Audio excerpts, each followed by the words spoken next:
Got it. Great. So today we've got myself. My name is Ali Rizwan. My specialty is analytics engineering. Kind of got a couple of years building data warehouses, analytics solutions, and along with me, I've got Bila Akpan. I'll let him introduce himself. Hello, everyone. My name is Bila Akpan. I'm an engineering manager at Microsoft on the Azure core compute team. Been in the software business for over 20 years, wide array of different, industries. So I have a pretty good breadth of knowledge. I'm not actually on the Event Hub's team, but I do have extensive knowledge in it. So I'm happy to share with everyone today. Great, great. We're looking forward to it. So what are we going to talk about? We're going to break the talk out in a couple of sections. We're going to talk about kind of what actually is Event Hub, a couple of use cases, why we use it. We're going to talk about a few definitions about components of Azure Event Hub to help a little bit in kind of understanding what some of the definitions and terms are, so that when Bila is going to go into the demo, we kind of know a little bit of the terms that are going to be discussed. And then Bila has a great demo prepared that kind of shows our use case and the whole spectrum with Event Hub and how Event Hub operates from publishing all the way to the consuming of event side. So with that, we'll kind of talk about what is Event Hub and why we use it. So in this diagram here, Event Hub, we've got, in our demo here, we've got we're simulating the sending of glucose events from different devices that patients that are diabetic have. They maybe have a little device attached to their on their skin that's sending signals, like maybe every 5 minutes, every 1 minute, 2 minutes, about what their glucose readings are to that device. So we're just kind of simulating that, hey, we've got a program, a population health program that's got a bunch of patients and diabetics that we're monitoring, and they're sending data to an Event Hub, and we want to do some analytics on it. So in this demo, we're kind of simulating those events coming, those glucose monitoring events coming to an Event Hub. And this is kind of what the core focus, this inside the Event Hub, is where the core focus of the talk is going to be. We've got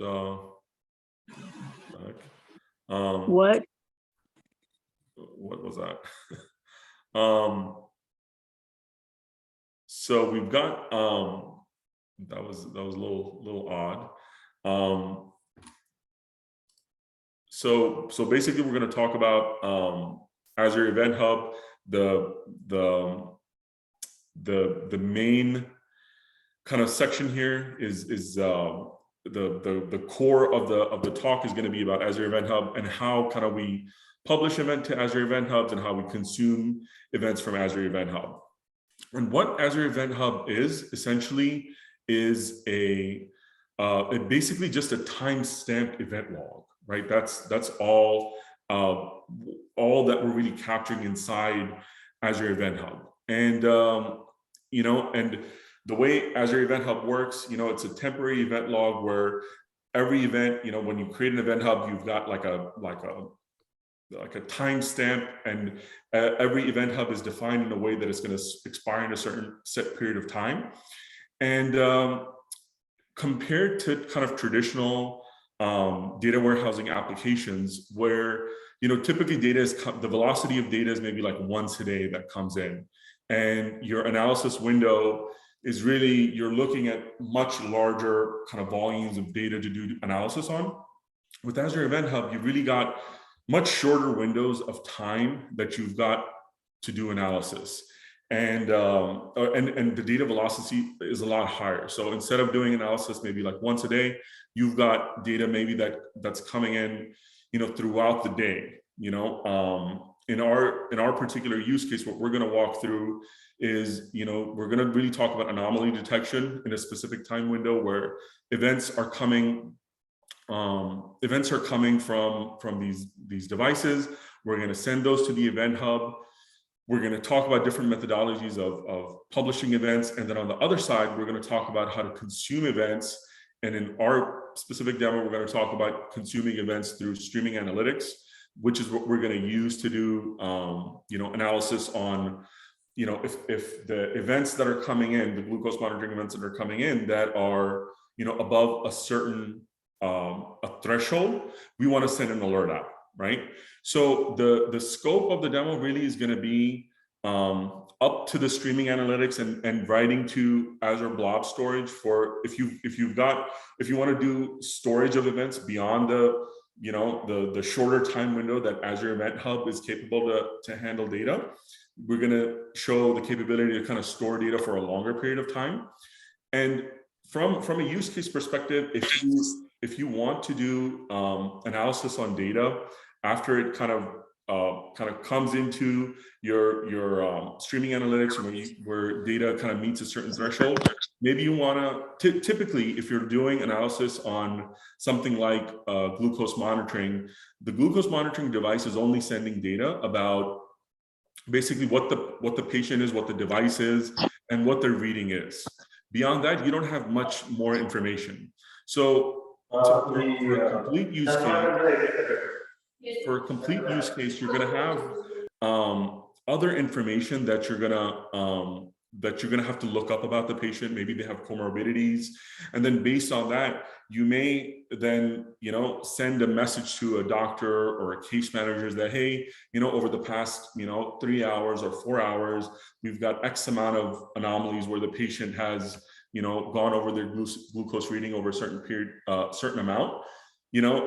We should kind of call this patient in to come in, to see the doctor to prevent like an adverse event from happening. So those type of use cases to make it like complete use cases I've kind of cordoned off in this red box, which we're not really going to cover, but that's really like the full loop of what a typical glucose monitoring program might look like.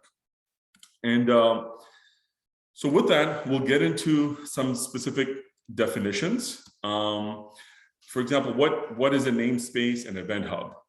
So when when you're publishing data, you connect to a namespace where you send events. So when we think about an event hub namespace, think about it like an apartment building where it has a bunch of apartments inside it. That's what a namespace is. That's basically the address where we send events. And within the namespace, we've got Event Hub, which is like the individual unit, for example, where you're actually going to be storing the data, and that's going to be the actual application that kind of processes, processes the data. So and kind of we're gonna walk through how we're gonna, when you're publishing an event, how you kind of connect to a namespace and how you specify in your code sending data to an event hub. So when you're publishing an event, as I mentioned earlier, we're going to show more details in the demo. You can do it as a single event or a batch. In our particular case, we're going to show sending events. Basically, we're going to show a batch, but it's going to be a batch of one, where you send one event at a time. But kind of Bill is going to talk a little bit more about the different methodologies and use cases you have. For example, if the order of events is important, how you can use different capabilities where one event needs to be kind of processed before another, how you can set that up and what options to use. But either way, if you're doing a single event or you're doing a batch event, the limit of a single publication to Event Hub is 1 megabyte of data, right? So that's kind of some of the when you're setting up your publishing strategy, things to keep in mind as far as how frequently you need to send data and how the ordering of the data needs to be. It's something to keep in mind, with respect to the size as well. And our particular demo, we're gonna kind of walk through different examples. To publish events, you've got different options, REST APIs, .NET, Java, Python, a number of different ways you can publish events to Event Hub. So things to consider when you're setting up your Event Hub, kind of things that you got to keep in mind is how many requests are coming into the Event Hub. And also on the other side, how many consumers will be reading from the Event Hub. This particular topic, topic kind of determines how many partitions you're going to need to have. So when you're setting up an Event Hub, you're setting up the throughput volume that's going to come through, and specifically around setting up partitions. Those are some of the things you need to keep in mind as far as requests coming in and consumers on the other side.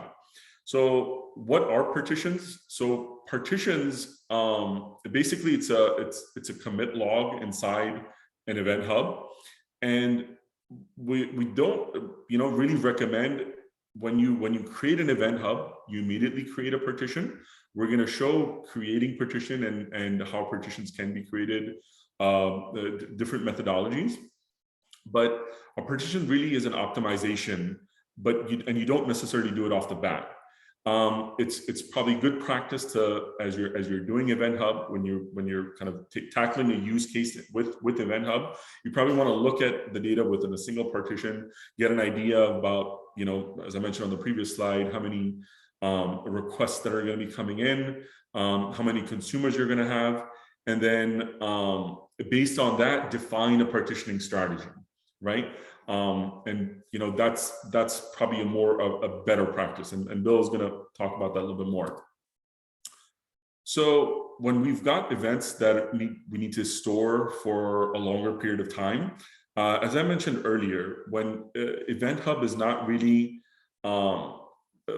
optimal for doing like a data warehouse type analysis. So there's different tiers. You can store data at a minimum. You store for a single day. You go up to all the way up to 90 days for certain kind of premium level tiers. But if you need to store data for a longer period of time, as I mentioned earlier, you've got the option to store it in Azure Blob Storage using the kind of capability for event capture capability. So so in our case, if you got data coming in for kind of glucose monitoring, ultimately your real use case is taking a look at data that's coming in maybe over a single day, over a couple hours, to see how many anomalies there are in your data over a certain period of time, to then take a specific action during that short window, which is less than a day. But thereafter, if you want to do more analysis on the data, subsequently after, over greater than 90 days, you do have kind of an inbuilt capability with Azure Event Hub, with event data capture, that you can kind of leverage to kind of bring that data into blob storage, and maybe if you want to do more analysis on it, bring it into Synapse or other systems to kind of create curated data sets on top of it. So we'll also walk through the naming convention and kind of how Azure Event Hub stores that data in blob storage. And on the other side, okay, now you've got your data, you've processed it through Event Hubs. We're going to talk about consumer groups. Consumer groups are going to be the essentially kind of consumers of your data. They're going to be, in our case, the consumer group, one of the consumer groups we're going to show is streaming analytics. So as an Event Hub is going to be kind of your kind of the bucket where you drop the data, and then subsequently, as you're ready to do analysis on it, in our case, we're going to talk about anomaly detection. If the data is above a certain threshold, that's one of your consumer groups. And the architecture of Event Hubs, you can have multiple consumer groups that are reading from your Event Hub, and the way that really works, and kind of a key concept to understand here is with offsets. So for example, I'm a consumer from this partition, right? And Bill is maybe another consumer from this partition.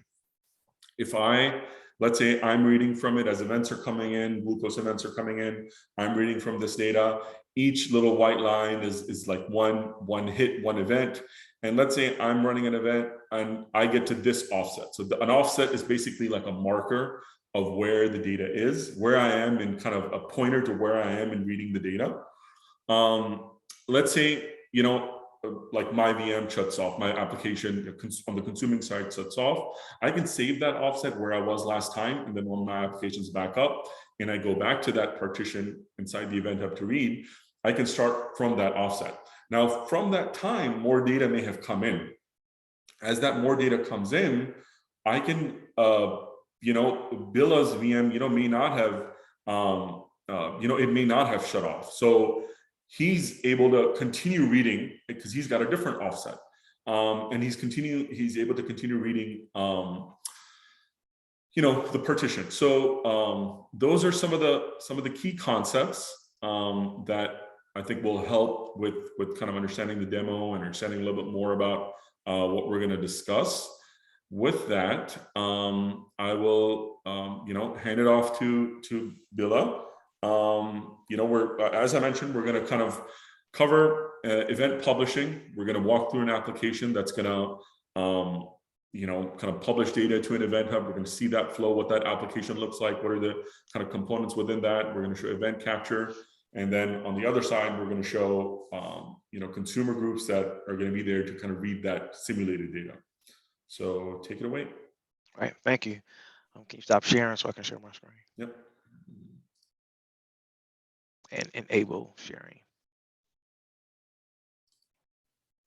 Hey, Ali, this is Don. Got a quick question, if you don't mind. Yeah. Yeah. Sounds like the Event Hub is just a Microsoft Azure version of Kafka, or AWS Kinesis. Is that pretty much the same thing? Yes, and I'll let Billa kind of delve more into it. But yes, it's basically like it's a one-to-one. Basically, the concepts in Kafka basically are one-to-one to Azure Event Hub. And basically, if you've got a Kafka application running, you can kind of point it to Azure Event Hub, and it'll function. Got it. Thank you. Yep, exactly right. It supports the same Kafka protocols.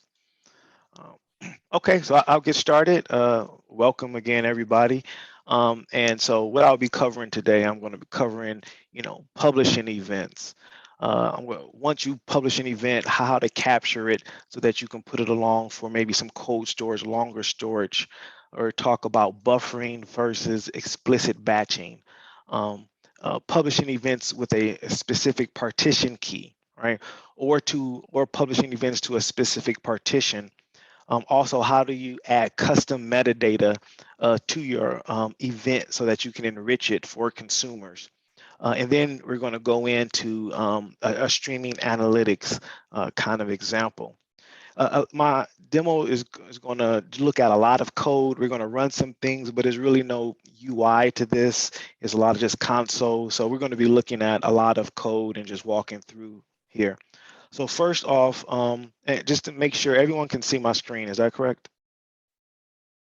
You can see the screen? That's correct. I can see your screen. All right. Thank you.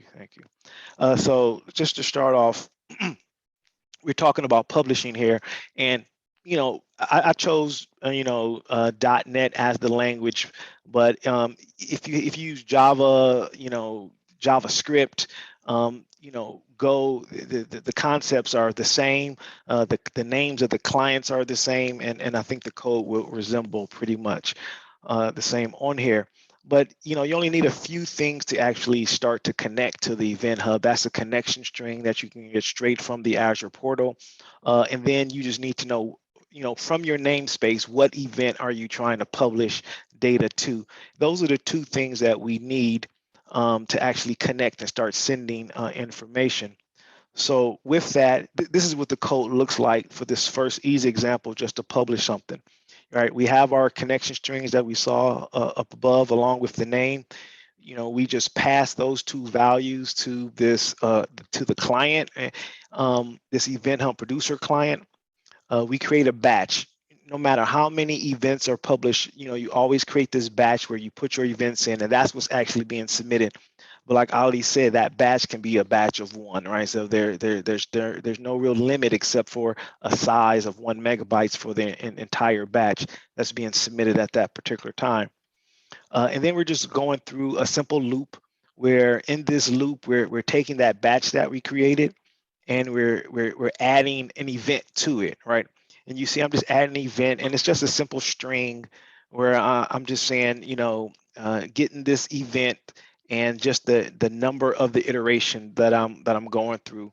I'm sure everybody on the phone probably have much more complex, events. It may be some object and some JSON representation of some object that you'll be sending here in this event. But for this example, it's just a simple string. Um, and if that fails, I'm going to throw an exception. But the real meat of just sending that batch, so that's how easy it is to actually prepare a batch to be sent. And then we just call this one little method right here, send async, right? And this is going to send that entire batch in number that's in it to Azure, and it's gonna respond back with either an immediate success or a success or failure if this batch succeeded or not, right? And that's it, right? That's how you send. That's how you publish events to Event Hub. Really, really simple.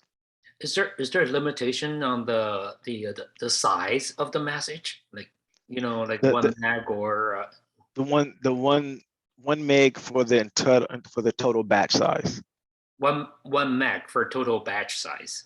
Correct. So on your so before you send the message to the Event Hub, do you have to check it in your code to make sure it's within the meg? Otherwise, it's gonna throw out the exceptions from by the Event Hub. If you try to add to that batch this particular function, it will throw an exception if this too large. Yeah. Yep. So there's ways that you can determine when you should maybe stop batching and send off what you have. But that's it. That's it for publishing it, right? So now let's talk about event capture, though, right? So since we just published an event, now we may want to actually do some additional processing or make sure that we're in the glucose, so we're in the medical field. We need to keep records for 5+ years, and so we need to put this in some longer term storage. So there is a built-in feature into Azure Event Hub. And these are kind of where you start seeing some differences from Kafka, right? Where this is not just a native, built in to Kafka, but this is actually an added service as part of the Event Hub Azure kind of implementation of this protocol, where it will do some work for you, where you can set some settings up, and it would take all the events come in and it will put them into some longer term storage of your choosing. And let's just go through and see what that actually looks like. So right now I'm here in I'm gonna close this to get some more real estate. Right now I'm here in my Azure portal, and for this demo, I just have 3 resources. I have a storage account, my actual Event Hub namespace, and when we get to our streaming analytics, we'll see this job. So for the event capture, I'm going to go into my namespace here. And for this particular demo, I've actually created, and it's good to see, we haven't sent any messages yet. All right, we'll start seeing this light up in a second. But for this particular demo, I've created 2 actual event hubs inside of my namespace. This first one, a demo hub, is, you see I'm keeping my messages for 1 day, and I have 3 partitions. It was just a random number of how I chose the partitions for this particular demo. But like Ali said, you want to consider how many partitions I want, really based on how many people, how much data will I be receiving and how many consumers will be reading my data. So I want to have enough partitions so that I have enough consumers so that they can read the data parallelly. But here I just picked some random ones for this demo, 3 and 4. And the second event hub is for my streaming analytics. So let's go into the event hub. I want to show you just how easy it is to set up this event capture. So now I'm in my actually event hub. They have this feature called capture, and I'm going to turn capture on. They have 2 basic formats that they support pushing the data in, right? I'll choose RO, we'll turn it on. This is just talking about the time window in terms of how often they go and the window they look back before they capture more data and for storage. You can set this all the way from 1 minute up to 15 minutes, right? So we'll just keep it something like that. And then the size window in terms of bytes. So let's just say we don't want to create empty files. And right here, I'm just going to just open up this, and you see the two different choices. You can send it to straight to a data lake. In this case, we're just going to send it to a storage account. So let me select that storage account here. And I'm going to say this container, select. And this was the naming format. You have a different type of few selections on how you can specify how the file formats are going to be pushed out once it's that. But that's it. Now event capture is set up. Let me go to my storage account. This is the one we had. You said we had no files in here. So let's just go ahead and run the demo. And what we're going to see is we're going to see that some events start getting captured just from publishing it. So I'm going to go back to my first demo. And I'm just going to kick this off now. Let me move the Zoom thing out the way.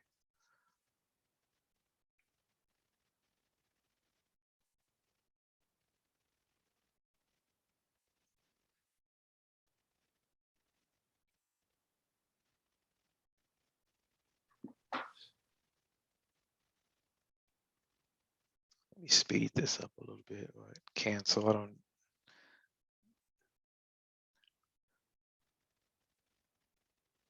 Okay, so we just sent 3 events. We just published 3 events right here. Again, the code is just looping through this number of events. We set it up 3 times. So we pushed out 3 events to Event Hub. Now, if we go look at Event Hub, it does take some time.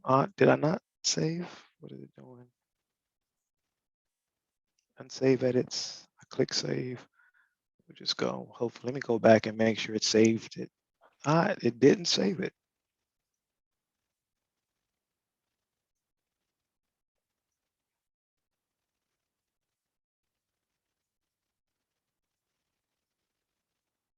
Save.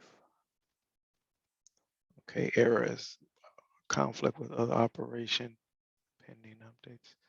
So maybe the save, maybe the actual, it looks like it's taking some time for the Event Hub to be completed. If this isn't working out, I'll come back to this. Let me see if I can get this to save.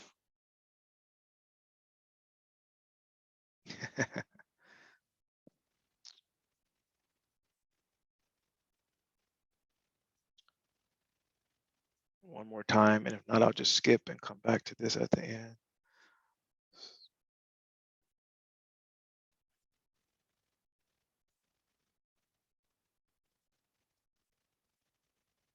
Okay, save changes. And let's fingers crossed that this actually works this time.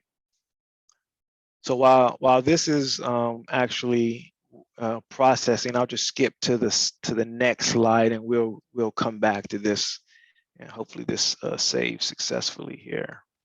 How long does do the events stay in the Event Hub? Okay, so and you can configure it. You can configure how long it stays in the Event Hub. Yeah. You see on my you see events. These are the events that just came in there. You see what I set up was, let me go back to the Event Hub.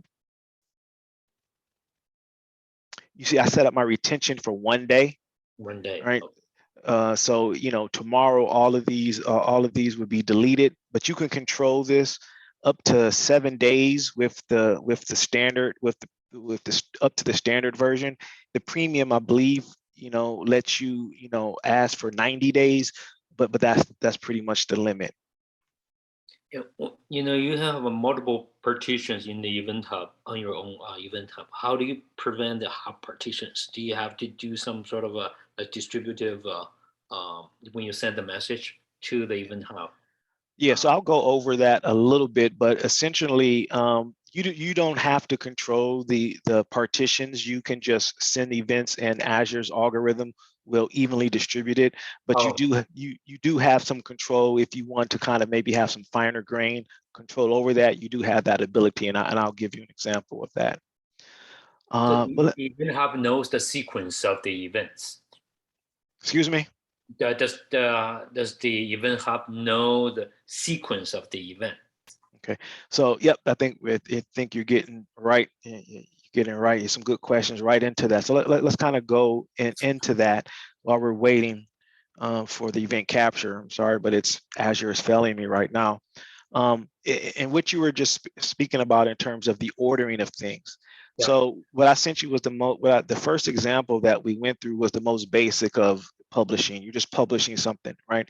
And most people probably start with the way that I just showed you. But as you get more scale and as your requirements, you start getting into that optimizing phase. Some considerations start, you have to start thinking about. And one of those considerations in publishing is, do you do buffering or do you do batching, right?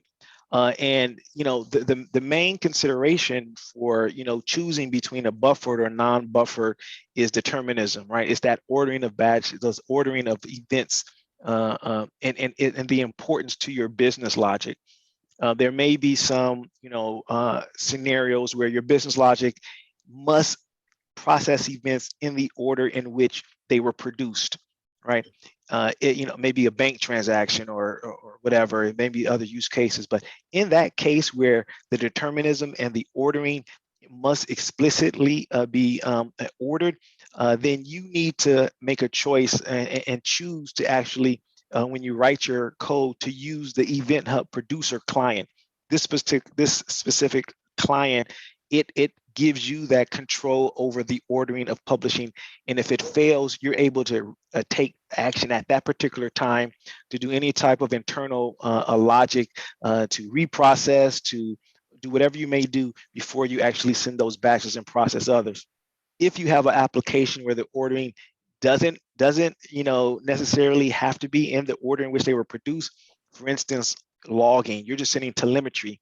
And as long as the telemetry is logged, it doesn't really matter in which order it came in. Then you can choose the buffered manner where the sending of the batch is not controlled by your application.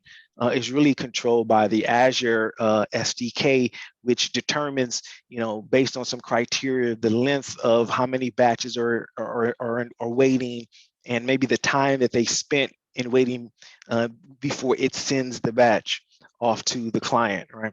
And so here is an example of actually what that looks like in code.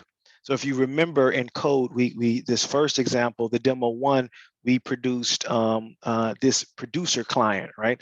Which that producer client was for the explicit batching. We produced the client, we created a batch, and then we did this send, where the send is going to give you, it's going to send the data right at that particular time. And if it fails or if it succeeds, you would know and you'll be able to handle it in your code. But the buffering kind, the code looks pretty much the same. You have this client, instead we just chose the buffered client, right? And we still loop through and we still create the event the exact same way. Is really this part is what looks the most different probably. Instead of us sending the batch, we stick it in a queue, right? And that queue is managed by the .NET the Azure SDK. And when the queue reaches some length or some time between sends, it will send the batch at that particular time. But it does expose capabilities for you to still handle failures and successes. The main thing is that the failures and successes, they happened at some later part in time, right? They weren't immediately. So you get a delayed kind of notice that these failures or successes happen, but it does give you the event to clean them up and handle them. And it does that by exposing these two event handlers, right?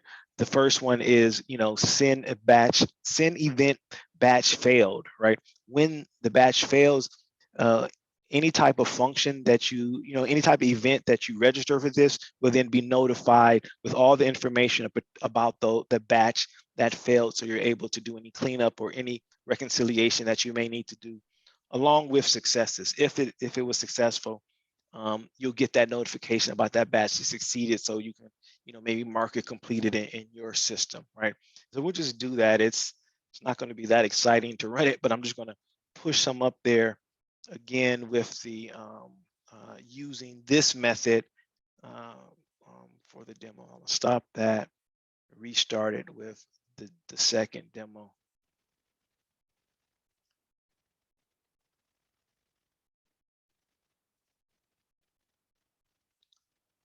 Okay, so boom, we published the events, and we see what partitions it went to, right? So let me just give the Event Hub another try. We see events are coming in here now to the system. It's still showing those first 3 events. Let me see Quick question. When you implement the Event Hub at the scale, the Event Hub auto scaling. I mean the partitions. Let's say I started with 500 partitions, but all of a sudden the traffic picked up triple. Is that what we expect? Can we scale the partitions? Up? Yeah. So let's Automatic. No, you can't scale the partitions up automatically. Okay. Let me show you. Partitions are kind of something that you're stuck with, right? When you set it create ahead that. of time. Yeah, you're stuck with it. So, a lot of times there's a lot of playing around with it and getting, tuning it, and then you could come up, well, your understanding of partitions. What you can scale, it looks like it was maybe successful this time. What you can scale, if I just go back, I don't know, guys, the event capture demo may not work. It looks like Azure's having some problems with it. It says I saved it. When I leave it, it looks like it's not saved. But what you can scale at the Event Hub is, let me see, entities, metrics, automation. What you can scale. What you can scale is the throughput units. So this is pretty much the this Azure kind of throttles you a bit, right? And if you have more scale, you can increase the units. So it won't pretty much scale the partitions, but it will kind of scale the ability to ingest more data at one particular time. That's what these scale units would do for you. But you cannot. And it looks like here, it looks like they have auto inflation of scale units. So this is what you would do to scale. But no matter how, if you scale it as much as possible, but you chose 2 partitions, and you have so what will happen there is this is really handling the scaling of the ingestion, right? The partitions, yes, the more partitions you can write parallelly, you can distribute the load when you're writing, but the partitions really come into play when you're reading the data more so when you're reading the data. And you want to have, if you have, for instance, 1 partition and you have 5 consumers, right? You're going to have basically 4 consumers doing no work and only 1 consumer, because the application will only let that 1 consumer read from that 1 partition if it's part of the same consumer group, right? So it's a waste to have this many consumers with only 1 partition. You want to make sure, I have 5 consumers. I may want to have 6 or 7 or 5 partitions so that all of my consumers are able to get the most throughput in consuming the data.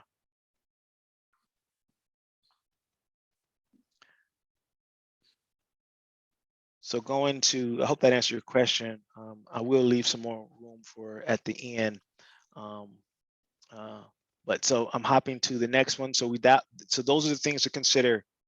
Do I need to process the events in the exact order they came in? If so, you want to use explicit batching. If the order doesn't matter, then you can use the buffering. Right now, all the examples that we had so far are the partitions are defined, and Azure is using its algorithm to evenly distribute, kind of like a round robin fashion, the data on to each partition, right? So that it's evenly distributed.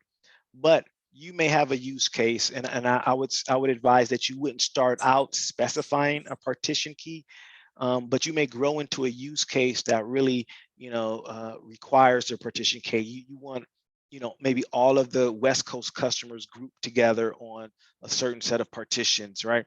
You can specify a key, and Azure will. So you're not going to specify the difference. You're not specifying a partition. You're specifying a key. Azure will take that key. It will hash it, and it will map that hash to a specific partition. And then everybody, every time it sees that key, it will ensure that the data will end up on that same partition. So you know that the data is grouped together. But some key points here is that, partition key is not the identifier of a specific partition. So that's important to know. And basically, there is no means of partitioning, predicting which partition your data will be associated with the key. You can't come up with some key and know that this is actually going to be mapped to partition 0. That's really internal to Azure. But what that looks like in code is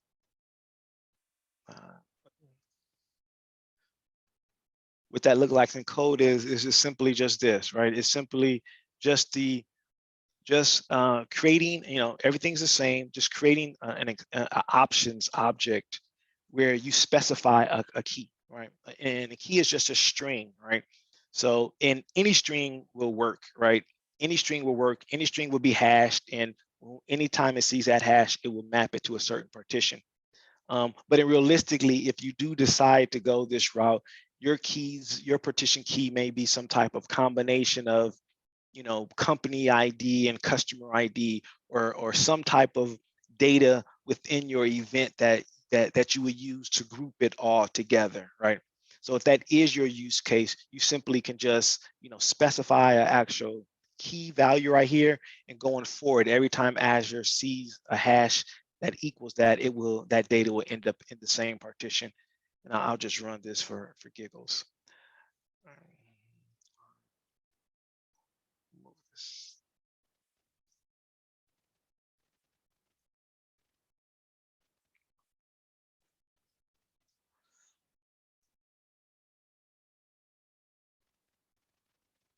Okay, so we got 3 extra batches that's published. All right, I'll move on to the next demo, the next section here. So now there may be cases where you have a hard requirement where you must write data to a specific partition. I definitely wouldn't advise it, right? But you may have a use case. You may be sharing you may be sharing an event hub, and maybe all of the company's transactional data is going to partitions 0 and 1, and maybe you want to save one partition only for telemetry, and you don't want any other data in this partition but telemetry. If that's your case, Azure has made support for that particular scenario, and the code looks exactly what we just saw, except you don't specify a partition key. In this instance, you specify a partition ID, right? And with that partition ID, you can be guaranteed that that data will be on that partition.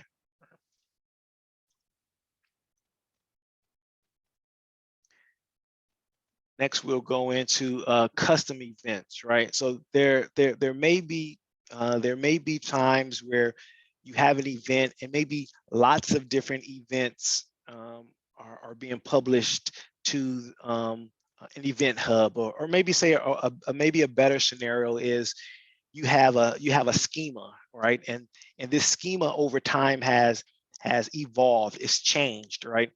But you may have different clients, and different clients may be on different versions of the schema, the event schema, right? And so metadata actually gives you a way to augment and enrich your event by adding properties to it, where you can specify, okay, this particular event is using schema 1.1, right?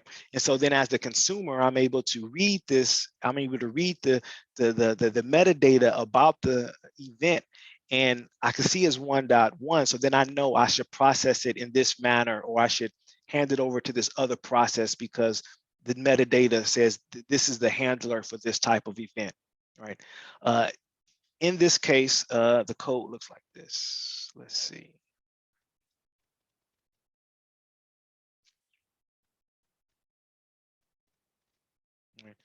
And everything else is the same. You create the batch, and on the batch, right? And again, the event, the data is at the batch level, right? Excuse me, it's actually like the event level. Let me take that back, right? So with that, they provide this property bag, right? This property bag, which is essentially just a key value pair of data in which you can put whatever is important to your scenario. It could be the version. Right here is the event type, right? So it could be glucose high event, glucose low event, whatever you decide. And your consumer, they would have to be aware of the type of metadata that is a part of here, so they can read it and make decisions on how they want to handle this event.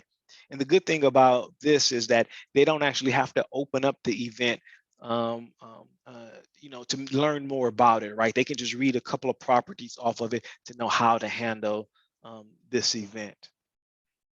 So let's just go and just run this. I'm gonna just run them all again just to get some traffic through here.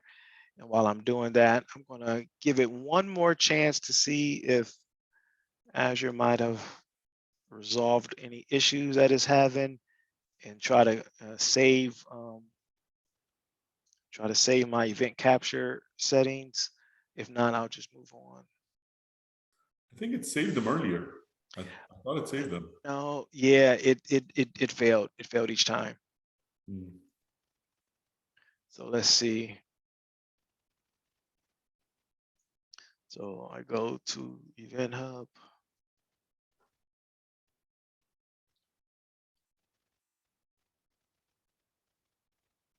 Yeah, we're seeing the data's coming in through here. So now let's look at capture. It did save. Yeah. It did save it actually. Okay, that's great. So then it did save it. So we should start seeing data here now. When I refresh it, you see now I refreshed it. We have data that has been captured from the demo hub. The year, the month. That two that we saw earlier, that was the partition. So that was the partition, and then 26 was the day, 7 was the month. So it's the event hub, the partition, and then the date. Each folder is to do with the date thereafter. Yep. No problem. Yep. This is the naming format right here. So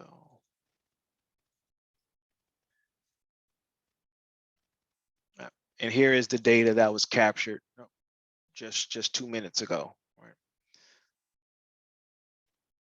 Right. Okay, good. Was able to show the event capture. So that way now it's stored in my blob account for long storage. I can ingest this into many different other type of data pipelines to process this data for longer term storage. Okay, so let's go to the next.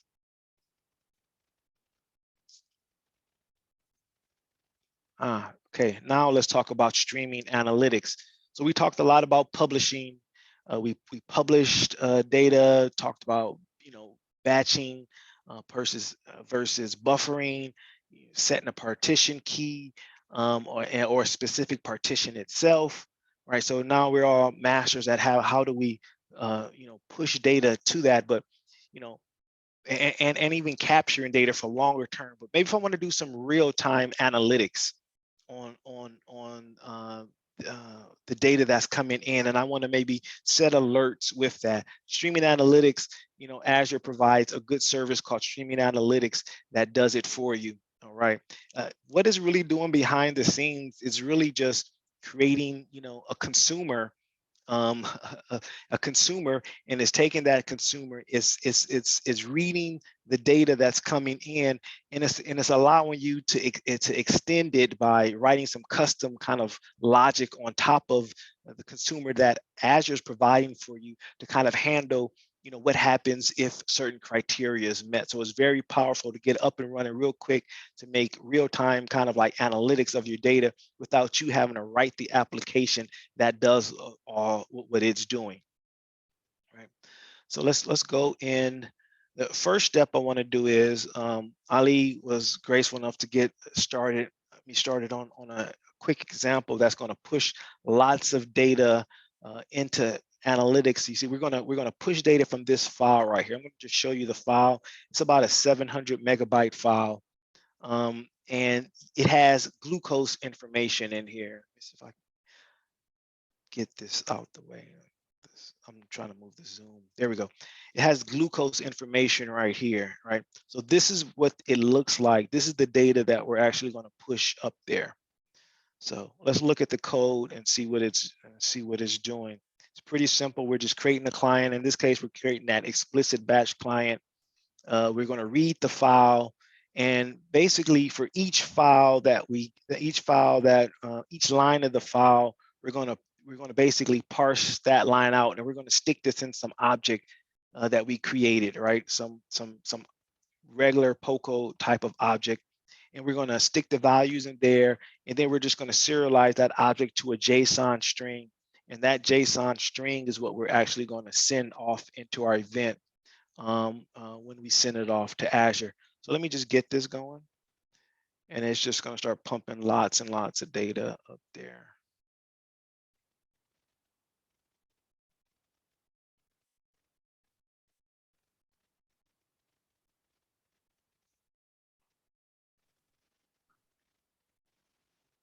So you're sending data to the Event Hub? Yeah, I'm about to start sending a lot of data to the Event Hub. So for our streaming analytics example. Yeah. All right. So all of these, each line is just data that's being sent up. So while that's going, let me move over now to back up to our Event Hub. And we're going to go into this streaming analytics job. That's the name of the Azure service.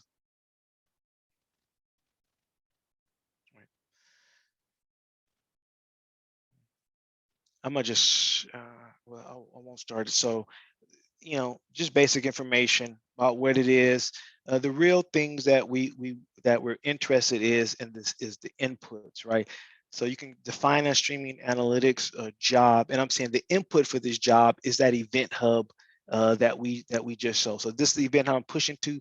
So I'm setting my input as that streaming analytics job, right? And I'm setting the output, right? Right. That same that same event storage account as I'm setting for the output of the data, right? So now I have my input where I get the data, and then what I want to where I want to end the data up. Now the really exciting part is the querying part about it.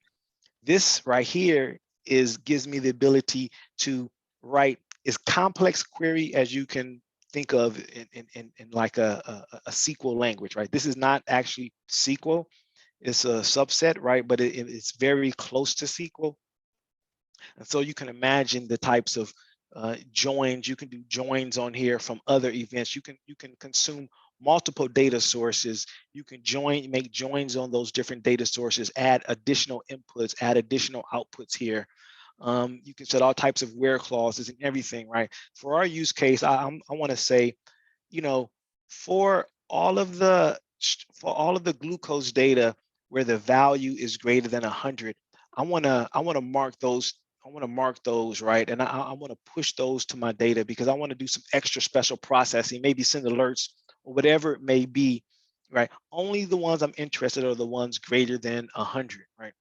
So that's my logic, but just imagine the possibilities that you can query over that incoming data, right? So right now I'm going to start my job.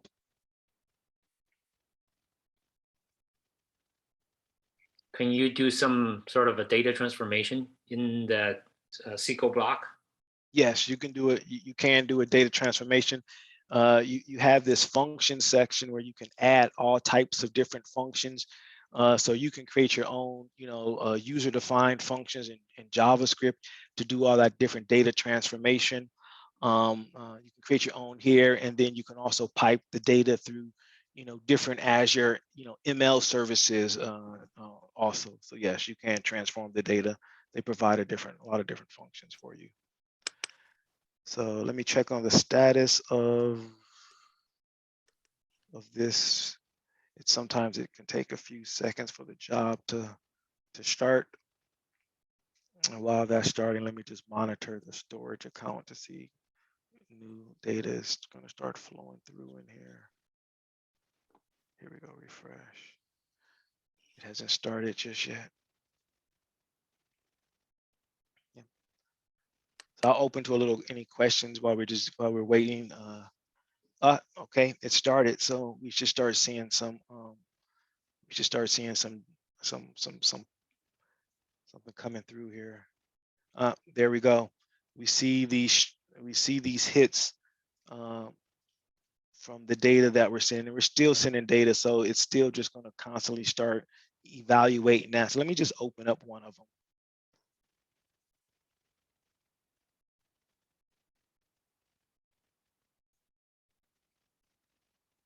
So are this the data that have been filtered through the SQL statement? This Yes, output? these are exactly. The only thing that you'll see outputted here is things that met that SQL statement criteria. Okay. So where are the data stored? So I'm storing the data and the data is stored in this storage account. In a container. Okay. Yes. Yeah, in this blob container. I decided to push the data here. You have a number of different options where you can store data. I've chose to store it in a storage account, sure. Blob storage. And here's the contents of the file that I chose, right? And you can see it's only the values, right? The initial file, it had tons of values outside of 100, but only the file, only the data, where the value is above 100 or greater, I think I said, would you see shown up here. Right. So that's an example of how easy it is to start processing data from Event Hubs using event capture. Excuse me, using Stream Analytics. And yep, that's it. I think that ends my demo. Yeah, this is the Stream Analytics. This is a Azure service.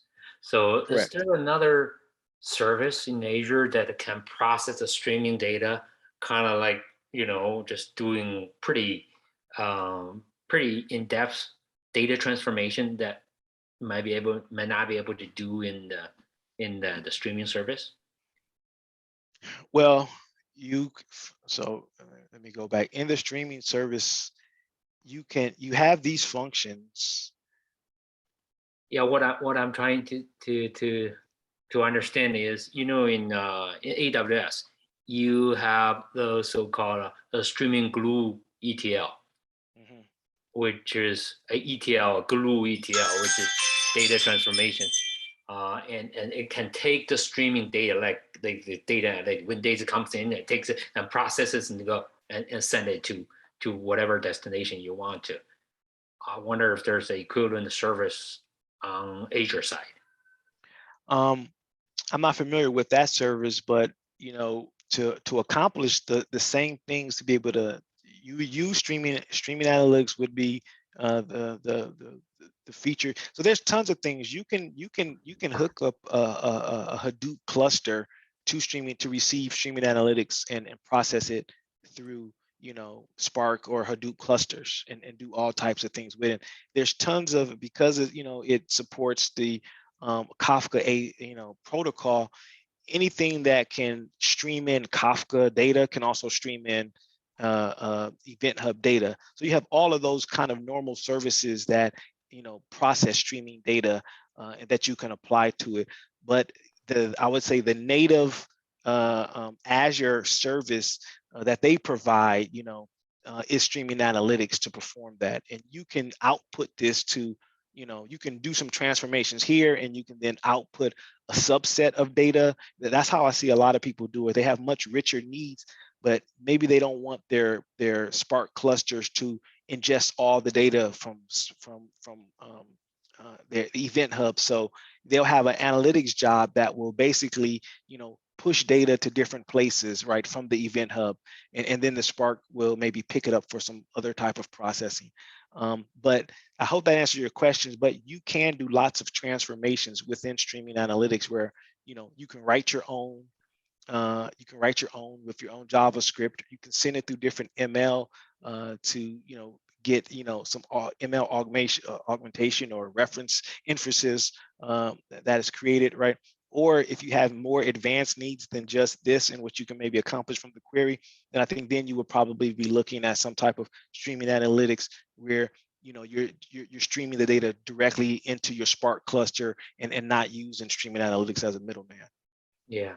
Yeah, this is kind of exactly the same as the AWS, the Kinesis data analytics. Exactly the same, pretty much. And I think probably on Azure, you can do a Spark streaming, can take the data from the Event Hub and do a Spark streaming. Exactly. And also you can, I'm pretty sure Azure probably have a similar service like a streaming glue, that another like basically Spark based, streaming services, but it just kind of like a data transformation service. You can get the streaming data and do some processing. Yeah, I think, you can push this to Data Lake, right? You could push this to Synapses. Maybe those are servers. I don't know about this. After you do the real-time processing though. Okay. Those are after. That's the data, data persistence layer. Got you. So yeah, maybe so. Maybe there's something that exists that I'm not aware of. Definitely, they bring out services all the time. So there may be something, and I know Azure definitely looks at all its competitors and making sure that they have a offer. Sure. So there's probably something out there. Let me just go back to the slides for other questions. This is great. Thank you. Yep.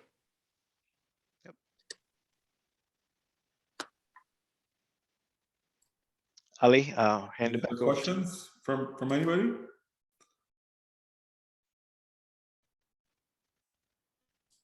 No, that seems like that's it. So great presentation. Thank you, Bill, for the talk. I really appreciate it. Thank you, Don, and for the questions. As always, appreciate it. If there's no more questions, we'll call it a day. Sure. Thank you very much. Thank you, guys.